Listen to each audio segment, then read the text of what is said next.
the bowl game for that aspect is huge as well because you get that whole month of practice. Say, like you said, like want to make that quarterback change would be a better time than having a whole month to practice and say, Right. you had a kid that came in talented freshman, really wasn't ready to go, but maybe early enrolled, and at that point he's been on campus for a year now. It helps too maybe in the beginning of the year because a lot of times you'll have two kind of cupcakes at the front of your schedule, and it'd be good to get freshmen in there, but then you're like, well, we don't know if we want him to burn his eligibility.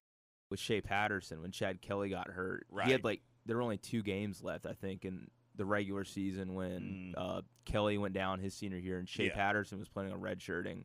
And he looked great the 2 or 3 games, but still, I mean, he lost the whole season of football because he sat out 10 games but had to play in 2, unfortunately, and lost the whole season of eligibility. Even though a guy like that's probably going to the league, he's not going to stay in college for 5 years anyway, but still, I mean, I don't know. It'd be good, especially for depth purposes, because then at the end of the day, you're not like, should we start this upperclassman even if he's kind of banged up because we don't want to burn a red shirt.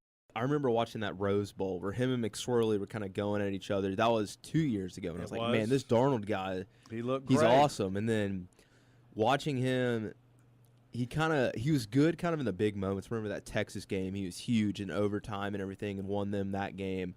But just watching, I'd try to watch him a good bit because I was so intrigued seeing him in the Rose Bowl, thinking, wow, this guy's going to be probably the number 1 pick in the draft. I watched that Washington State game, right? They lost late at night. It wasn't good. He was terrible in the Cotton Bowl against Ohio State. Yeah, so I think a lot of people were in the same boat as me where everyone was thinking he might be the number 1 pick, and he did okay. He just didn't have a good year. And talking about that UCLA game, are you high on Rosen?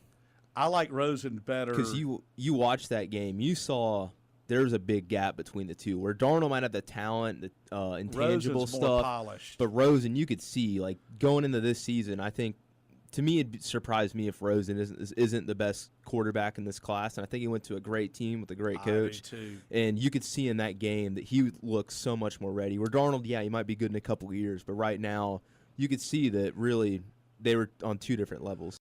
He was the leading vote getter for the entire NL for the All-Star, so he's had a fantastic year. And just, I think if you see the Braves down the road kind of be one of the top teams in the league the next 3 or 4 years, it's looking like they have a chance to be him sticking through the bad times with the Braves. And they traded away. I mean, they had a solid team. They traded away Simmons, Gaddis, all those guys, and he stuck with it, didn't complain to the media or anything. And now he's in a shot where he can carry the young guys to hopefully some big accomplishment. The whole high school thing, a guy like Michael Porter Jr., if he would have came out, if you say he would have been able to go pro last year, right, he would have been probably a top 3 pick, if not the number 1 pick. Yeah. And then he gets to college, he hurts his back while he's at school, barely plays, falls to 14th in the draft. Think about how much money that costs to not being able to go pro out of high school. Sony Michel, who I'm expecting this year, maybe, I don't know if he'll put up crazy numbers just because you know how the Patriots running back, how they handle their situation where they usually have 3 or 4 guys all contributing in some manner. But since he's kind of a complete back where he can run downhill and he can catch out of the backfield, it makes me wonder if blocker too. In 2 or 3 years if he's going to be the guy. I'm thinking maybe the first year or two, like you said, he'll get his touches, but maybe not in a large number. But then I'm expecting, since they took him in the first round, that down the road they're expecting him to be kind of a workhorse like an Ezekiel Elliott, Todd Gurley, where he's an every down, because he is an every down back. And usually they've kind of had first, second down guy, then a third down guy. What do you think of John Reese Plumlee, the quarterback out of Mississippi? I like how it might be kind of showing the future of what Georgia's offense is going to look like, him being a dual threat guy. Right. I'm excited about that part, and I know they need quarterback depth badly because, say Fromm's gone in a year if he makes the NFL or the guy transfers. Who knows? I mean, we saw what can happen with – You don't know. Yeah. So I think it's definitely huge to add the depth, and I like that they're going after the dual threat guys because you look at the national championships the last, 5 years. It's pretty much all been pretty much ever since Tebow came around. A dual threat guy's pretty much won the national championship every year. I think the Falcons will be okay. They'll be fine without him, but I don't think without him, I don't know if they're kind of over the top, and I think he pushes them to that next level of being really a Super Bowl contender. I'm sure they could make the playoffs without him. I don't know, go 9-7 maybe and get in there, but I don't know if that makes them a Super Bowl contender without him because, like, Ryan's a really good quarterback, but he's not a guy that's good enough to kind of will Atlanta to a Super Bowl. He's not on like an Aaron Rodgers, Tom Brady level. And I think having a superstar receiver makes Matt Ryan a lot better than what he would be without him. And I don't know. We'll see what happens this year if we do get to see Ryan play without Julio Jones. Maybe he will prove us wrong, but I mean, that's a big piece of your football team that you're missing. He's been their best player ever since pretty much he got in Atlanta. You can't really put Mahomes anywhere based on production because he hasn't done anything, but I'm thinking that he's going to be really good for Kansas City with Andy Reid and all the weapons they have. The thing, though, is that when he came out, he was really last draft's Josh Allen, where he had all the tools in the world, the biggest arm. I'm sure he had big hands and everything like Josh Allen, but he was really raw. And it's just a matter of if he's ready already after that 1 year off and if Andy Reid's kind of worked his magic. But Andy Reid's won with pretty much every quarterback he's ever had. He's had a good team with them. So I'm thinking with the guy as talented as Mahomes, Andy Reid will be able to figure it out.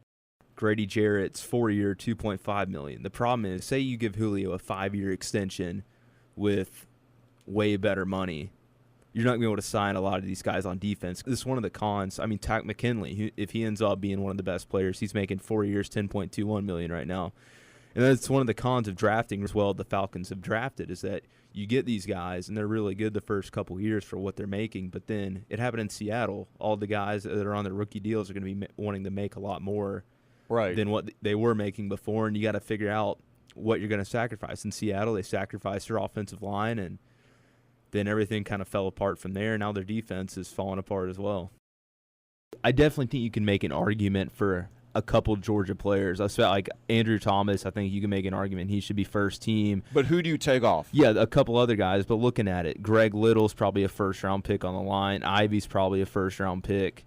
At receiver, say, I don't know if you thought Godwin deserved. A.J. Brown and Deebo Samuel were also very good last year. So it's hard for me to find a slot where a Georgia player deserves to be on. I know running backs, Damian Harris, Benny Snow, but like Swift, he was the third-string running back last year. And I know like Georgia fans know what he's capable of, but maybe these guys haven't seen as much of what he can do. Something I'm very happy about, and I'm proud of the SEC media for handling it this way, is that Tua wasn't on the first, second, or third team quarterback. Yeah, applause. Which I am very proud of them because I wish the rest of the nation would kind of take that same initiative because we got Drew Lock first team, which if Georgia fans are mad Fromm's not first team, Drew Lock's done it. I guess this is his third year starting. He's put up ridiculous numbers. Then you got Stidham second team, who I would consider Stidham and Fromm about a toss-up, pretty similar guys.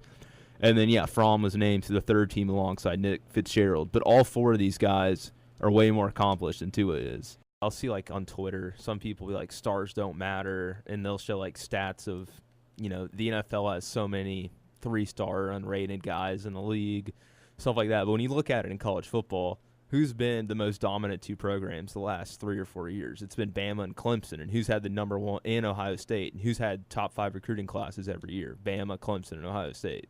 I just feel like Fields is like a generational quarterback. It's the way I look at it.